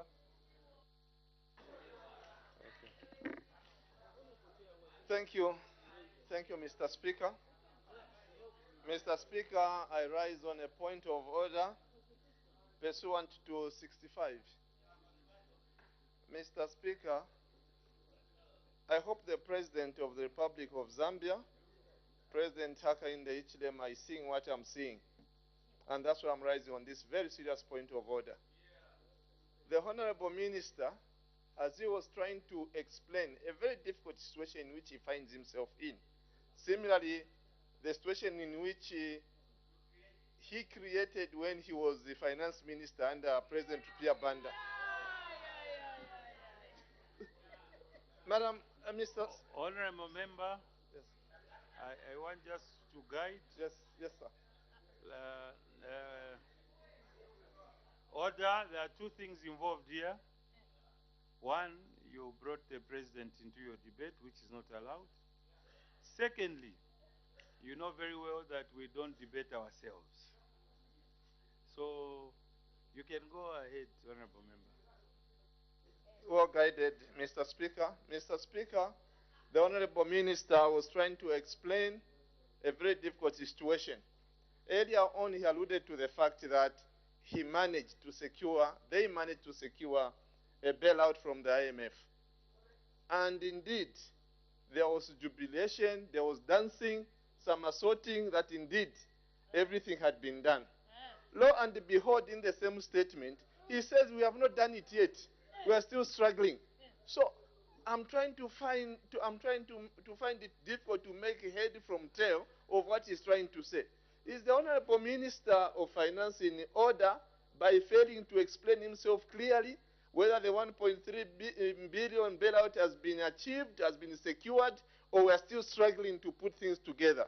I need your serious ruling. Order. The Honorable Minister is not out of order because you didn't cite. You said what? Huh?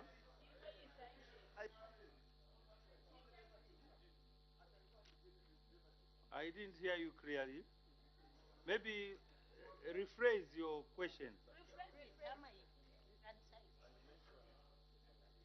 I said, and I repeat, that I'm rising on this very serious point of order, and I quoted 65 because it talks about content.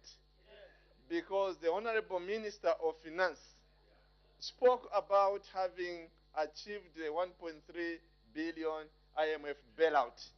Then later on in his own speech, he said, we're trying to put things together to ensure that we secure this bailout. Is he in order to keep confusing himself in that particular manner? I need your serious ruling.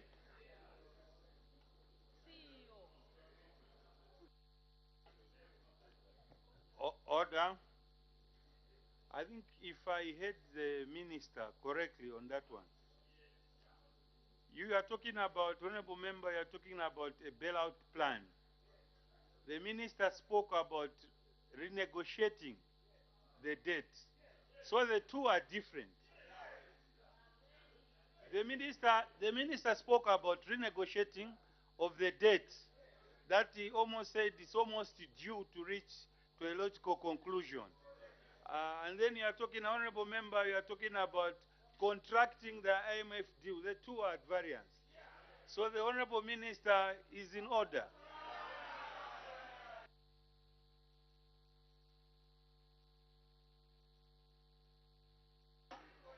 The Minister can continue.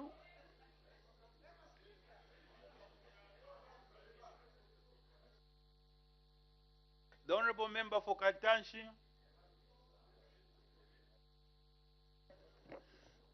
Thank you very much, Honorable Mr. Speaker.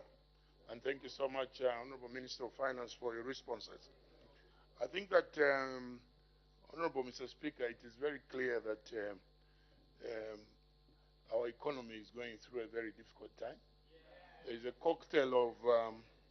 cocktail of issues that are surrounding the movement of our interest rates. There are about two or three. One of them is what the minister has alluded to, the non-conclusion of the bailout plan or the debt relief plan.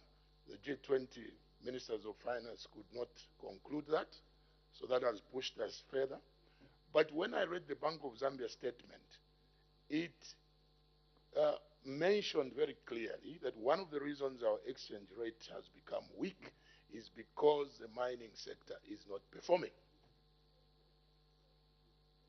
And clearly, it is Mopane Mine, KCM, and the very fact that we are failing to mobilize the resources such as gold and all these that they are stealing now to try and re-energize our mining sector.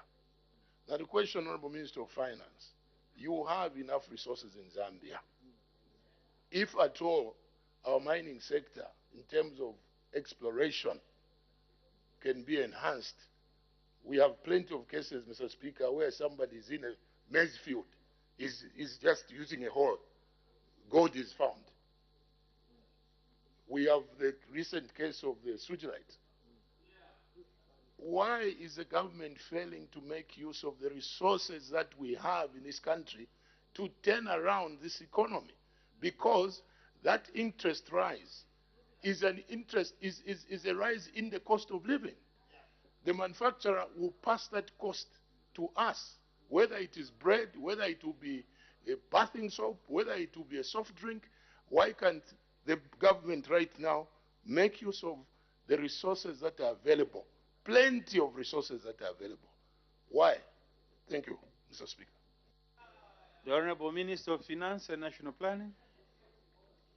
I thank you, Mr. Speaker, and I want to thank the MP for Kantanshi. Indeed, Zambia has a lot of resources, including that in mining. Of course, those resources being underground, they do not immediately give us the liquidity that we need.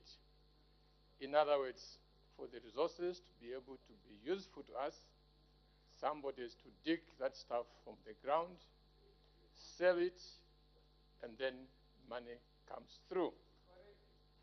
Now, to get that done, to get that process done, there are two steps that have been taken.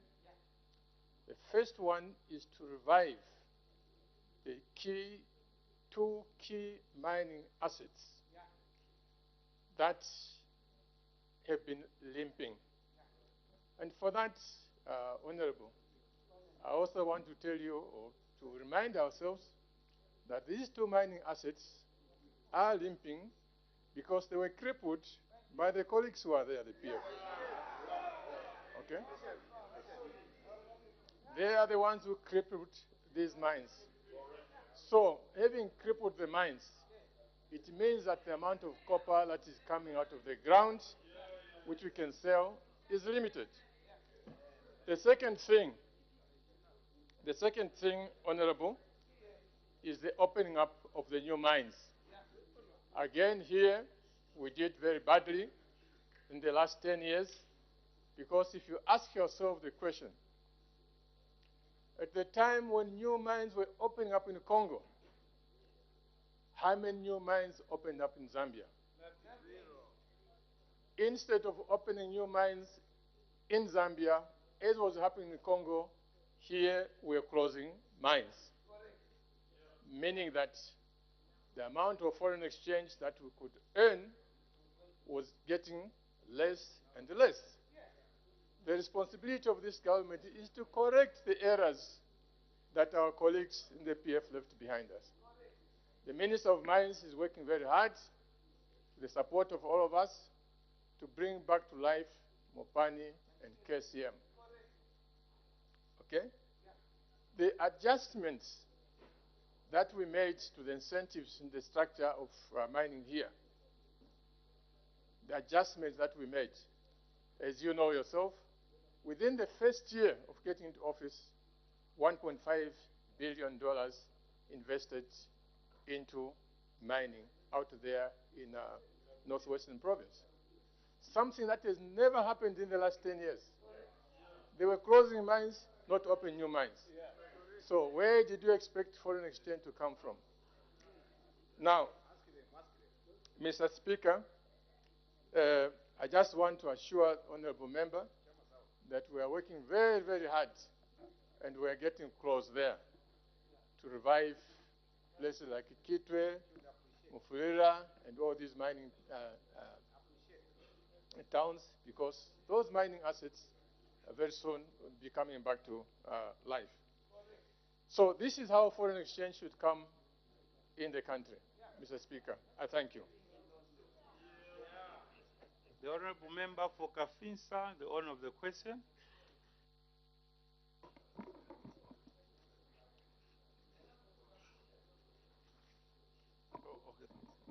Point of order. Thank you so much, Mr. Speaker. I rise on a point of order pursuant to Standing Order 65(1)(b). Mr. Speaker, I first want to congratulate the Honorable Minister, since he's talking about opening mines, for opening new sewage light mine in Luapula. My substantive point of order, Mr. Speaker, is that the Honorable Minister was given a specific question. I reminded him that in his long-winding lecture, he told us that the increase in the statutory reserve ratio does not imply the increase in the interest rates. And I told him, and I demonstrated to him that here, we have got witnesses who can attest to the fact that banks have already started sending notifications that the loans that people are paying back have to be changed. And so clients are being requested to grant consent. So what he's saying is not factual. And then I was asking him what measures his government has put in place in order to cushion the citizens who are now failing to meet their domestic needs as a result of the escalating cost of living. That was my question. He decided to veer off. Is he in order to avoid my question, which is very clear, and go back to history? I seek your serious ruling, Mr. Speaker.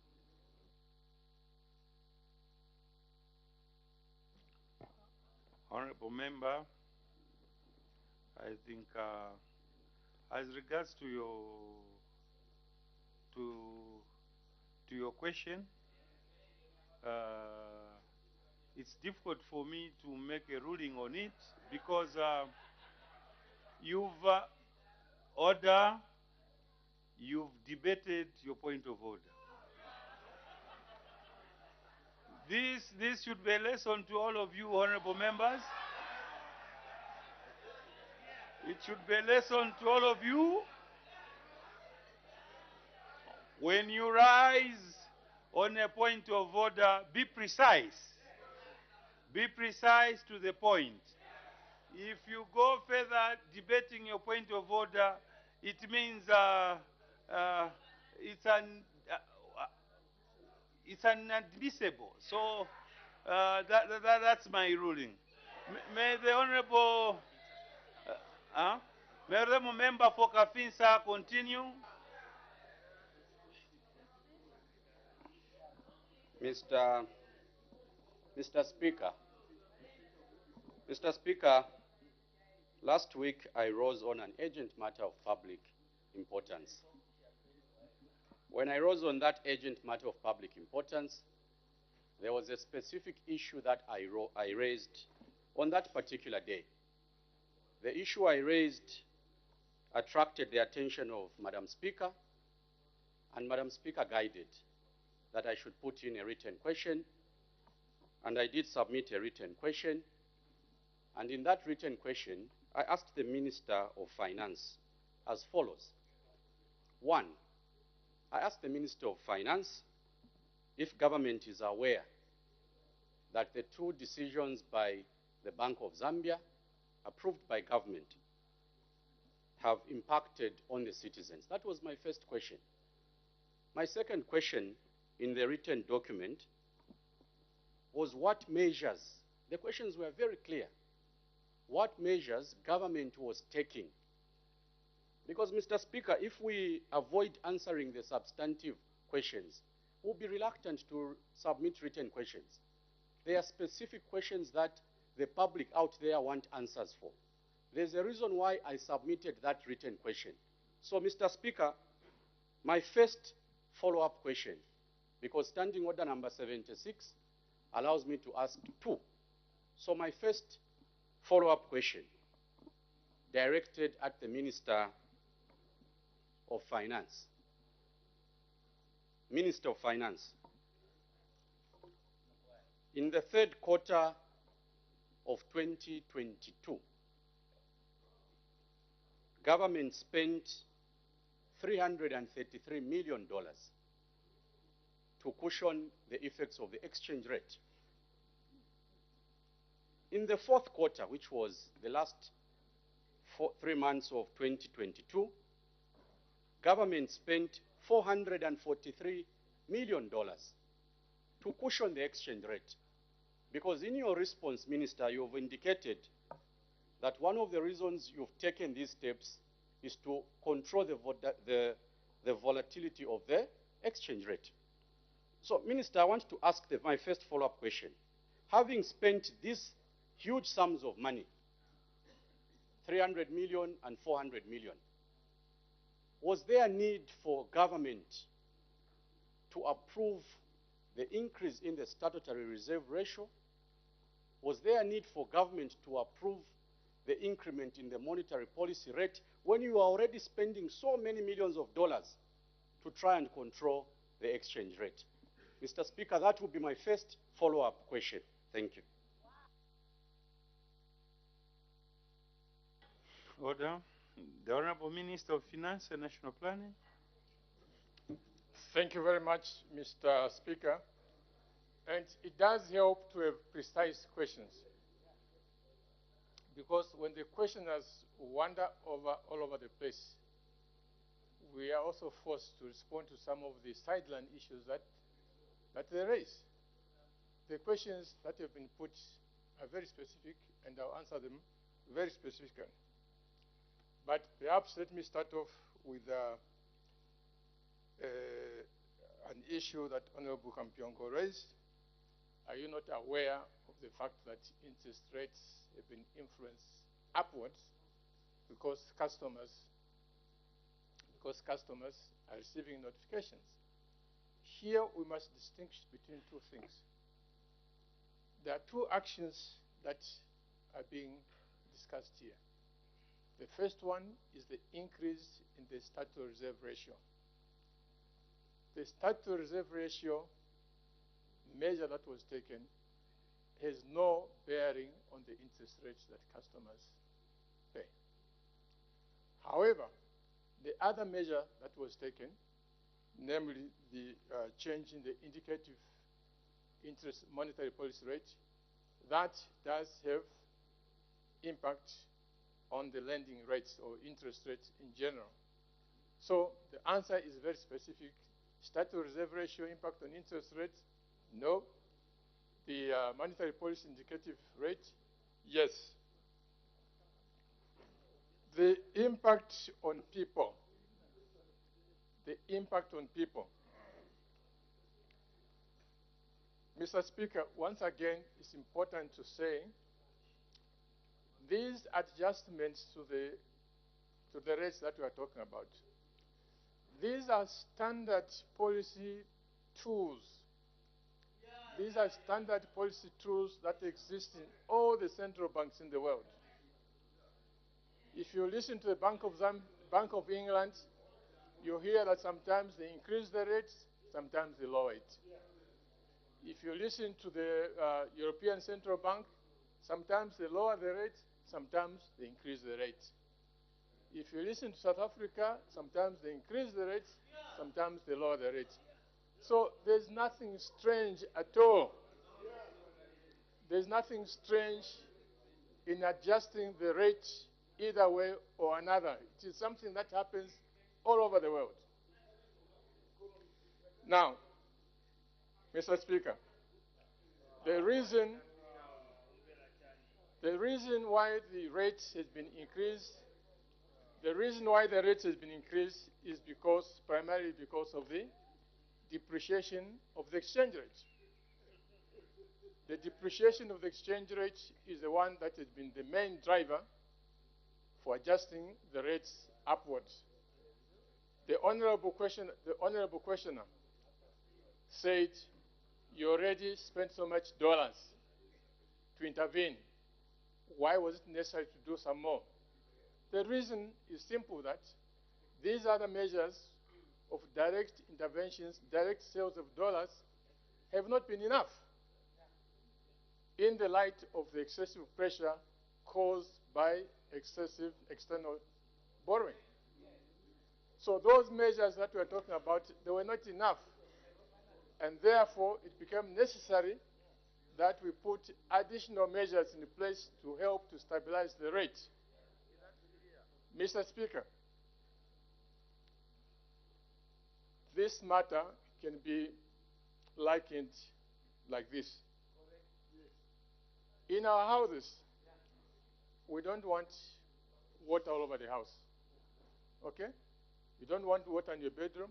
You don't want water in your kitchen, on the floor. You don't want that. But if you see that your house is catching fire, the water that you don't like to be all over the place, you are going to get it to do what? To quench the fire. Okay? Normally you don't like your house to be wet. But when there's a fire, you need the water to do what? To quench the fire. So in this particular case, even as much as we sympathize of the fact that interest rates are painful, we need that to quench the fire of the exchange rate getting out of control. So between the discomfort of interest rates going up and the discomfort of exchange rate getting wild, the government is of the opinion, and I think the people of Zambia agree, that the most important thing that we need to deal with now is to stabilize the exchange rate. So it is a matter of balancing out. It's a matter of balancing out. So, Honorable, I hope I've answered your questions more precisely, because your questions were also precise. I thank you, Mr. Speaker. The Honorable Member for Kafinsa, your last question. Thank you very much, Mr. Speaker. I will remain very specific with my questions, because these questions are not about the 156 members of parliament here. These are questions for the people out there who are waiting for answers. They want to hear what government has to state on very specific questions. Mr. Speaker, and I hope you ignore this point of order so that I'm allowed Let's hear him. So that I'm allowed to ask a very important question. Honorable Member, order. Let's hear his point of order.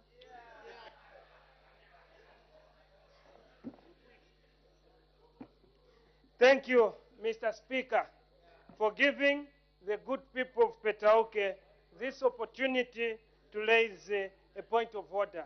And the point of order, Mr. Speaker, is on 57, Mr. Speaker.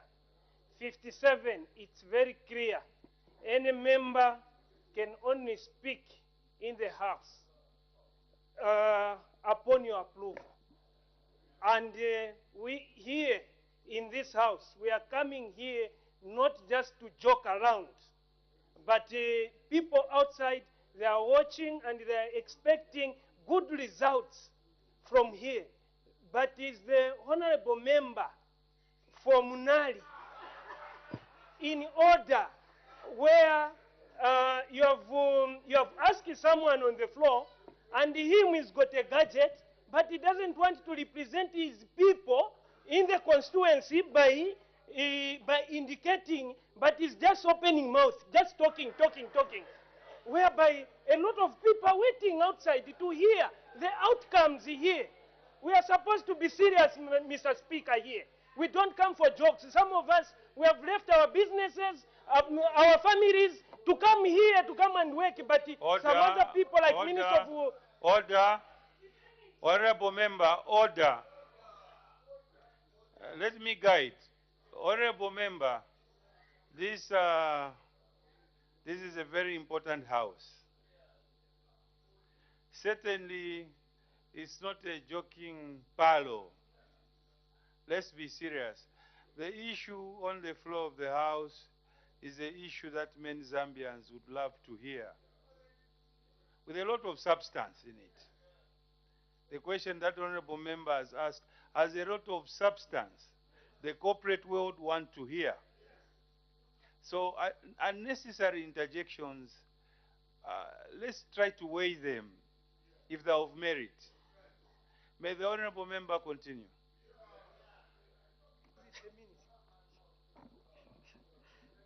Mr. Speaker,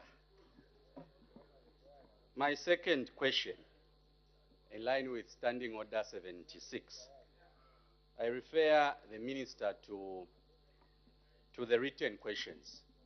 The first one is whether government is aware, and the Minister says government is aware. And in his response, the Minister of Finance is saying these steps are necessary to control the exchange rate. That is what I've picked. Now, Mr. Speaker, the Minister has not answered the second question in very simple, very clear terms. What measures? If there are no measures, the Minister should state that there are no measures to cushion the impact on the people. If there are measures to cushion the impact, the Minister should state measure 1, measure 2, measure 3. So, Mr. Speaker, I want to find out from the Minister of Finance, what measures is government taking to cushion the impact? The exchange rate was at around 16 point something. Despite all these measures, despite putting in dollars, the exchange rate is still going up. Despite increasing the statutory reserve ratio, the exchange rate is going up. Despite increasing the monetary policy rate, Minister, the exchange rate is still going up, meaning there are no steps being taken to cushion the impact. So, Mr. Speaker, I want this question to be answered in the most simplest form, so that the teachers out there, the police officers, the general public that have borrowed money can leave this conversation with an answer. Thank you very much, Mr. Speaker. The Honorable Minister of Finance and National Planning. I thank you, Mr. Speaker, and thank you, Honorable, once again. Yes, the exchange rate is not yet stabilized in spite of the interventions of dollar sales by the Bank of Zambia into the market, in spite so far of adjustments to those two monetary ratios. Okay? And I repeat, the reason why it is not yet stabilized is because the major driver out of this, the debt situation left behind by PF colleagues. Even though we've made sufficient progress, we are not yet there. Okay? We are not yet there. Now, it is also important to say this. You are saying that there's been no impact. But please also think in the counterfactual. The counterfactual says, supposing there were no dollars that had been offloaded in the market by Bank of Zambia, supposing there were no adjustment to this ratio that we're talking about, would the exchange rate still be where it is today, depreciated as it is? The answer is no. the exchange rate would have been maybe 30 or something like that. Therefore, I think it is wrong to imply that because intervention took place, because changes in the ratio took place, but the exchange rate is not yet appreciated or stabilized. Therefore, those are not working. They are working. Because in the absence of that, things would have been worse. Okay? It's very important that you must understand that. Now, coming back to your specific question, the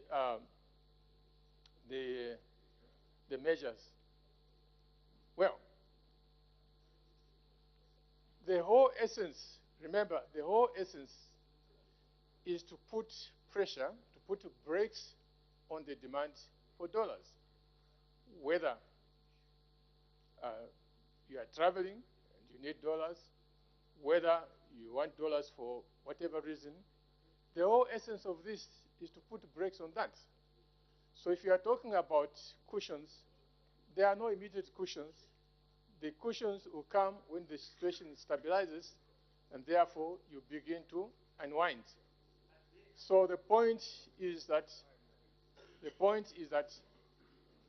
whole reason why this were put in place is to put brakes on the system. Okay? So it has to be like that. It has to bite. If you want me to be blunt, it has to bite. Because that biting is what is going to bring stability. I hope I'm very clear in my statement. Very good. The Honorable Member for Chinsali and the Honorable Member for Chiengi. Then we'll conclude. We move to the next. Move to the next question. Thank you, Mr. Speaker. Honorable Minister, would you kindly give us an illustrative explanation of how the revision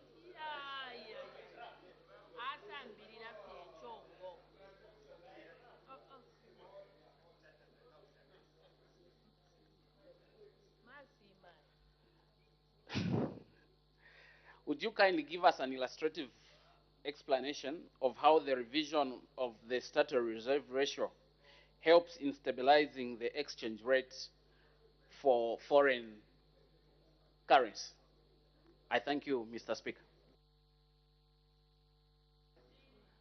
The Honorable Minister of Finance and National Planning. Okay. You can go. Your point of order has been granted. Thank you so much, Mr. Speaker, for granting me this point of order, which is premised on Standing Order 65, and it's on the Honorable Minister of Finance.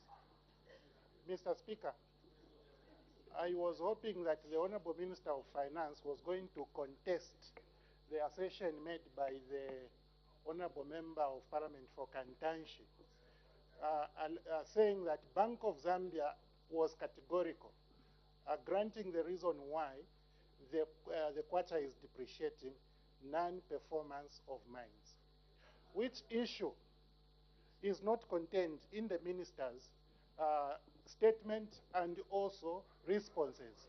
The minister is contending that the reason is the borrowing, which PF left, which borrowing the government is not even making coupon payments.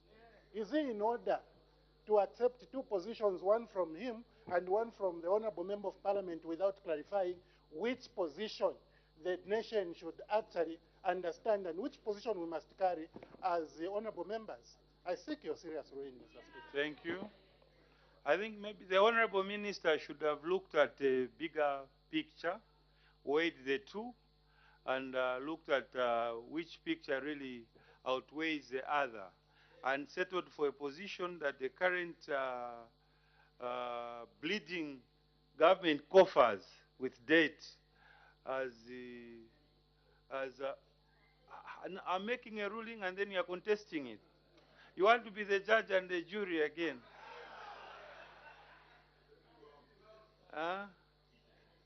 So the minister is not out of order. Let's proceed. The Honorable Member on the floor, continue. Continue.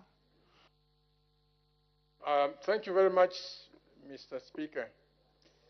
I'm really taken aback by that question because I thought this is what we've been discussing this afternoon. Yeah.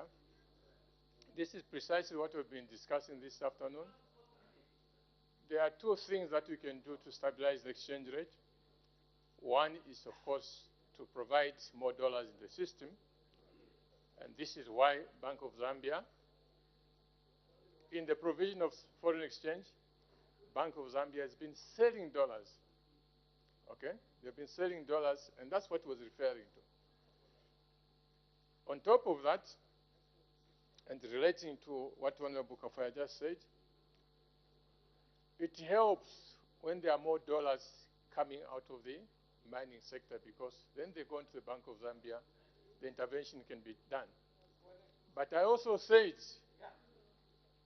did say very clearly a while ago that the mines that were closed under your government have made it hard for those dollars to be available because these were two big mines, one producing about 300 metric tons, another one maybe 150. All that output has been lost because of the problems that was created in the mining sector. I explained that. Now, that is as far as the supply of dollars on the market is concerned. But the other thing that you need to know about, the access to dollars can be constrained by the sort of measures that we are talking about, making credit a little bit less available. Not totally shut, but making it a little bit less available. And the measures of the changes in the statutory reserve ratio, the measures in increasing the Bank of Zambia rate by making kwacha expensive, because you need kwacha to buy dollars, okay? Dollars are not obtained for nothing. You need kwachas to buy dollars. So if access to those kwacha is made a little bit harder, because it's a bit more expensive to borrow, then again, you are helping to stabilize the exchange rate. I hope I've made the situation clear now. Thank you very much. It seems this issue is quite topical. Maybe the last two, Honorable Member for Chama North and Kankoyo.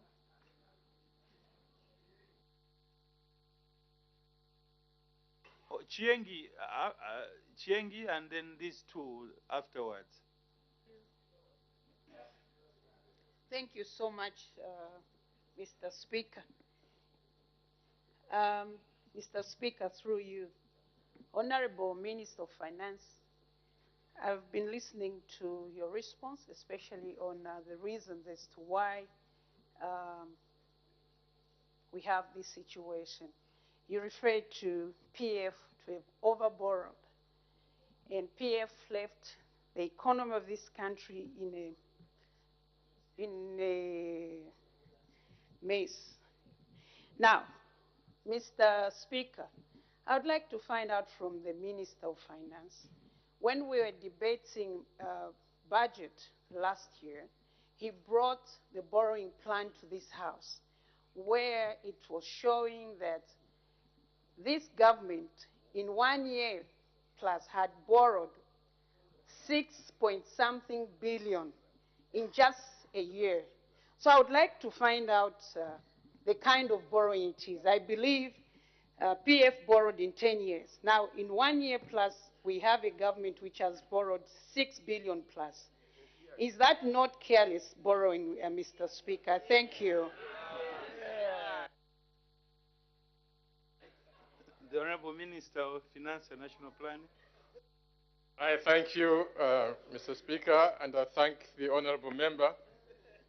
Honorable Minister, there is a point of order. It's not careless borrowing, it is careless misrepresentation of facts. Where did you take 6 billion from? I never announced anything like that. So please.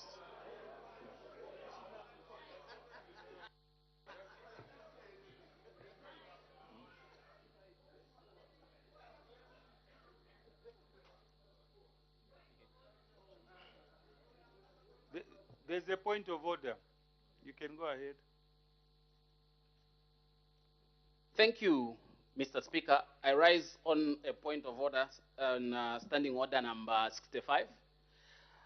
Mr. Speaker, when the minister was responding to my question, he acknowledged that by revising the statutory reserve ratio, we are going to result in a situation where the cost of kwacha will be more expensive, meaning it has an effect on the cost of borrowing or on the interest rate, which contradicts the answer that he provided to Honorable Kampyongo when he said the statutory reserve ratio has no bearing whatsoever on the interest rate. Mr. Speaker, is the Honorable Minister of Finance in order to mislead this House and the nation at large in the way he's addressing the questions that we're asking him? I thank you, Mr. Speaker. Order. I think the Honorable Minister will attend to that as he responds to the next question. The Honorable Member on the floor to continue. Huh? Chairman North. No, the Minister already responded. No, he didn't finish.